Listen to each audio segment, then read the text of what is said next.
As I said before, my name is Dan. I am the service delivery manager at Qlic IT. And for those of you that don't know about us, we look after, we're a managed service provider. We have 20 years experience in the industry. We provide small, medium businesses, charities, and everything in between, large businesses, education, with managed IT support, cybersecurity, cloud solutions, and telecoms. Okay, solutions. We recognize the unique hurdles faced by the charity sector, and we provide customers customized solutions tailored specifically to meet your individual needs of your organization. And our goal is to help you optimize your IT environment through flexible and personalized packages. Okay, so let's get straight in to what you're here for. Okay, we're here to talk about phishing. It's number one entry point for cyber attacks globally. Okay, so when we started taking on this, we just wanted to get, we tried to get as much evidence and data as we can, and yeah, it was coming up in several forms of data. The majority of ransomware and data breaches do start with a phishing email. Okay, there has been a report by Department for Science and Innovation and Technology and the Home Office by UK government that shows 85% of UK businesses and 86% of UK charities that experience a cyber breach were hit by a phishing email as the entry point. Okay, now that's not to scaremonger. That is research done, and that is there to read. We can give that information out afterwards if you want to take a look at yourself at this study that they conducted. But it is fascinating that this phishing entry point is now one of it is the top method of entry, and that in turn made phishing the most common and disruptive cyber attack type in the UK today. Okay, now to go into a little bit more about phishing. Okay, so phishing is when attackers impersonate a trusted person or organization, and it is basically used to trick someone into maybe clicking a malicious link, opening a dodgy attachment that can cause harm to your device, sharing login credentials, or asking to send money or sensitive information over that could be used to then gain control to accounts or devices or etc. Why has phishing become more prevalent in the last few years? Well, we as humans are easier to exploit than technology. It's got very, very fast pace in terms of expectation levels in the last few years, especially since around 2020. And like you'll see in some of my examples shortly, it's based on urgency, okay, and driven by that fear factor to get something done quickly, okay, and it's cheap, scalable, and increasingly convincing. With the advent of AI, the tools that are out there are very, very convincing. They can make convincing looking emails. Okay, modern phishing trends is, like I just said, AI generated emails that look super professional. There are attacks out there that will target specific employees based on a role in an organization. Now, this role is freely available out there through LinkedIn, websites,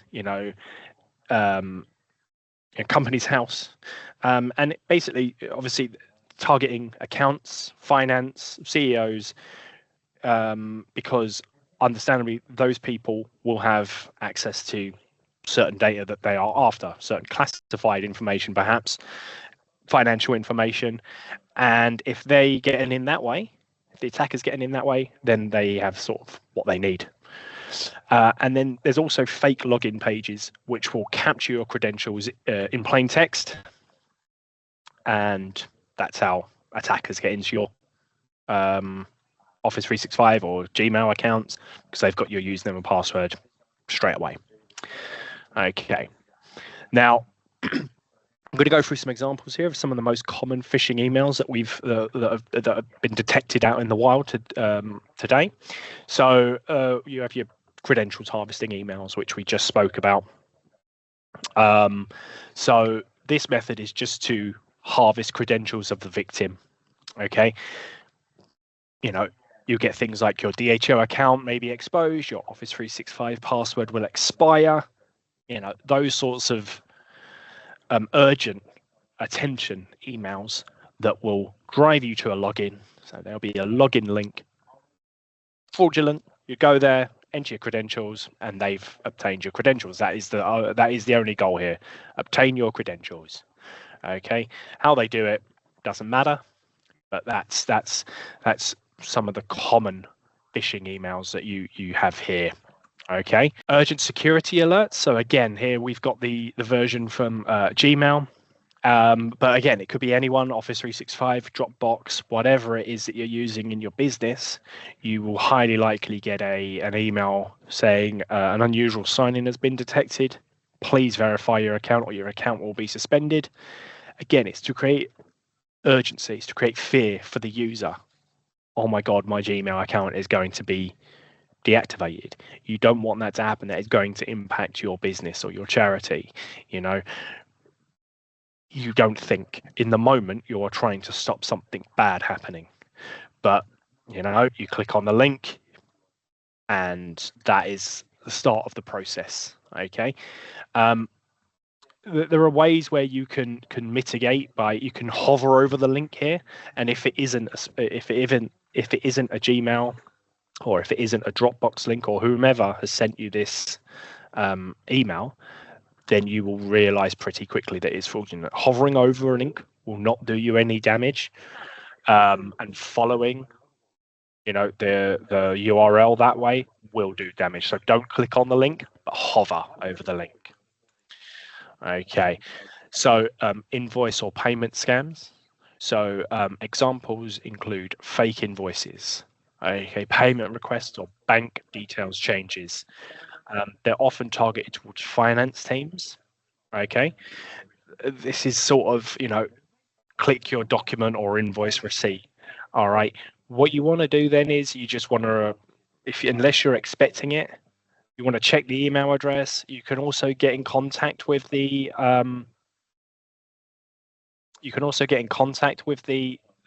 provider just to see if it is legitimate or not. So yeah, please make sure you are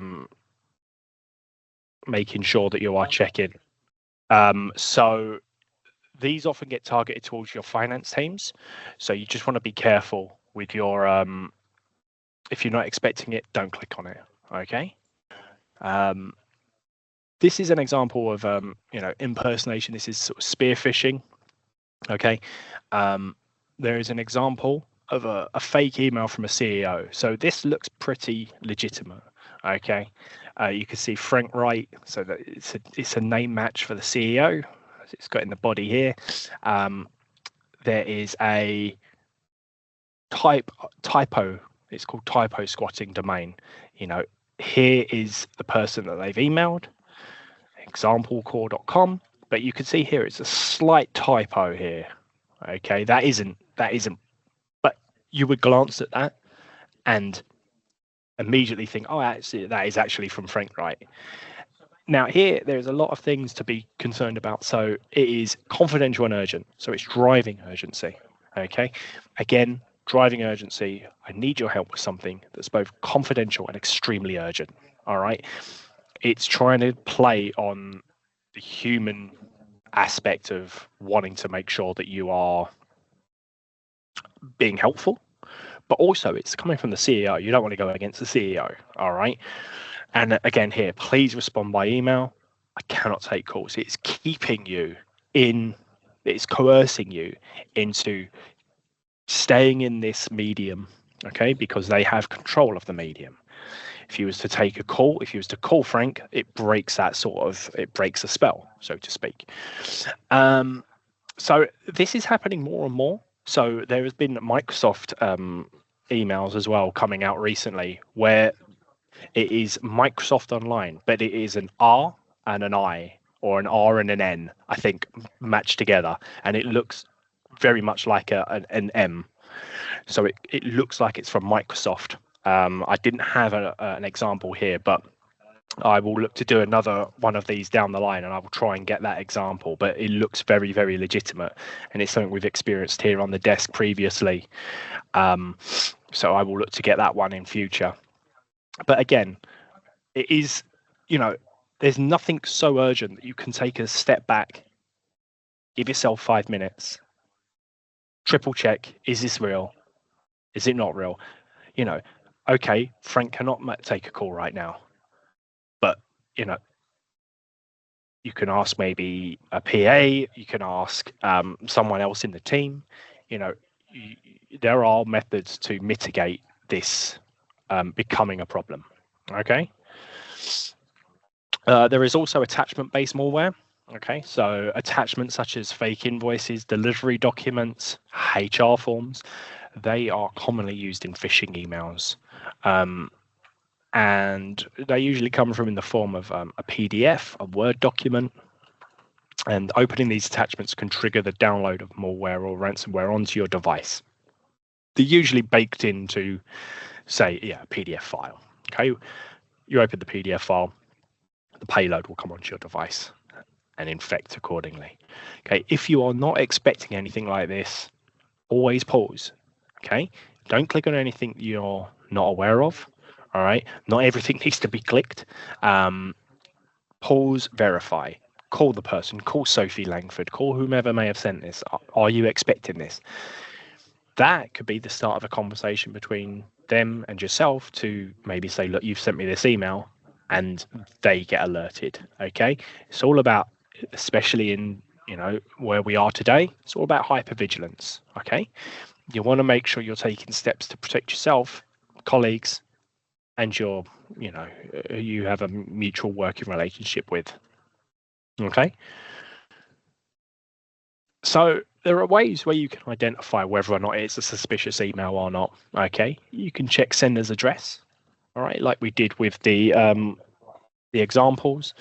They do mimic real domains. Okay, they also look to impersonate real domains. So look for misspellings, extra characters from or an external sender. So sometimes the display name may be changed. Okay, but the external sender, but the email address is a Gmail account, for example. They don't tally up. Okay, hover over the link. So hover over the link to check where it goes. Look out for any random domains. So if it's dropbox.com, okay, that have sent you this email allegedly, and then it goes off to a random website that isn't Dropbox, that isn't legitimate. So hovering over a link will not do you any damage. Okay, it will actually show you where it's going. If it is legitimate, you'll realize pretty quickly. But if it is illegitimate, don't touch it. Okay, and any shortened links as well. Don't click on any of those. Okay, sensitive information requests. So legitimate organizations rarely ask for passwords or MFA codes via email. They just won't do it. Okay, if anybody is asking you for passwords or MFA codes, it's a red flag. You need to be very vigilant on that. Okay, unexpected attachments, like we previously had. So be cautious when you're unexpecting a document. Check the file type is if it's unusual. So .html files, .zip, .docm. Okay, they are all in previous experience malicious emails, attachments. Okay, and be on the lookout for any urgent language. Okay, it is fine and it is appropriate to take a step back. Okay, anything that says immediate action required, failure to respond. Okay, yes, from the get-go, that looks suspicious and it will induce a level of fear to you. But it is important. Take a step back, take a minute. Okay, do I have a Gmail account? You may not even have an account on one of these, but it's just to sort of get you to go to a fake site. Okay, so just take a second, pause, and then deal with what's in front of you. If you are with Qlic IT, for any of your emails, for any of our IT support, call us and we'll have a look with you. Okay, that's what we're here for. Please do not forward anything on to your colleagues or to us, because that perpetuates the problem. Okay, and it could also affect your mail reputation. So we do not advocate that. If you really want to show us, call us and we'll remote onto the device with you, or take a screenshot, send it over, and then we can start doing diagnostics that way. And the simple rule is, if something feels rushed, unexpected, or unusual, just take a minute. Try and verify as much as you can before acting on anything. All right, your CEO is going to appreciate you taking 5-10 minutes to stop and pause and act on what you're seeing, rather than just immediately going, okay, yep, I will do this, this, and this. Okay. So here at Qlic IT, we do have training and simulation tools. So obviously, technology alone isn't going to stop the phishing. Okay. This is why security awareness training is essential for your team. Tools such as Proofpoint, they send simulated phishing emails to staff, and it can be from a wide range of things, such as fake delivery notifications, password reset messages, and Microsoft logging alerts. The benefits of these simulations can be to build muscle memory in your staff. Okay, so they are fully aware of, okay, that's dodgy, that's dodgy. You know, it gives them a little bit more information. It gives people the confidence into reporting suspicious emails. Okay, and it also turns employees into a security layer, a completely separate security layer within your organization. All right, it is good to have people as a first line of defense, to be able to say with confidence, why is this happening? What's going on here? Okay, so it is good. It is a good system to get people, you know, confident. Okay, so key takeaways here are: phishing works because it targets people, not just systems. Okay, the attacks mainly rely on the urgency. They use impersonation and fake login pages to capture your data. And the best awareness is, the best defense, is awareness, verification, and reporting. If you would like any further information on Proofpoint, or, to go through what I've gone through today, we are more than happy to go further down the road with you, talk about what we could do to harden your security. And if Proofpoint would work for you, please book in a free consultation using the link in the chat, and our team will reach out to you and go through your options.